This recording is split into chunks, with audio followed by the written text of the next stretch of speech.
Guys ১ সপ্তাহের জন্য বেড়াতে যাচ্ছি। তারপর আপনাদের ভাইয়ার জন্য রান্না করে রেখে যেতে হচ্ছে। তো তারপর আপনার ভাইয়া বলল যে, যেহেতু তুমি কষ্টই করলা একটু ভিডিওটাও করো। দেন যেই কথা সেই কাজ।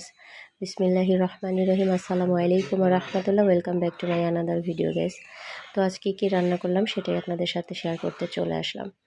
তো আজ রান্না করলাম এই যে এটা পটল দিয়ে ট্যাংরা মাছ চচ্চড়ি।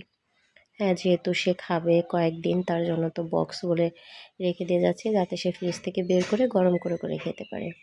কারণ সে সারাদিন কষ্ট করে রাতের বেলা বাসায় এসে আসলে মন চাইবে না রান্না করতে। সো সেই জন্যই তার জন্য আমার এভাবে রান্না করে রেখে যাওয়া।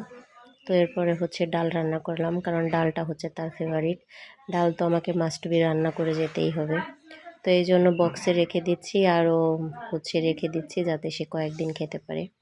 পরে রান্না করছি মুরগির মাংস, সেটাও বক্স ভরে রেখে দিচ্ছি।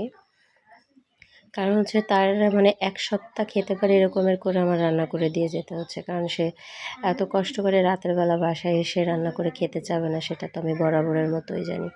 তো আপনাদের ভাইয়া বলল যে, তুমি শর্ট একটা ভিডিও বানাও, যেহেতু তাড়াহুড়ো করে হঠাৎ করে যাচ্ছ, রান্নার ফুল ভিডিওটা তো করতে পারো নাই, যেহেতু এটা তোমার একটা কাজ, রান্নার ভিডিও তুমি করো। তো এই জন্য এই যে পাবদা মাছ দিয়ে ধুন্দল রান্না করলাম, তারপরে শাক ভাজি। তো এটাই আপনাদের সাথে শেয়ার করলাম। তো আমার ভিডিওটা কেমন হলো গাইস অবশ্যই জানাবেন। তো সবাই ভালো থাকবেন। আল্লাহ।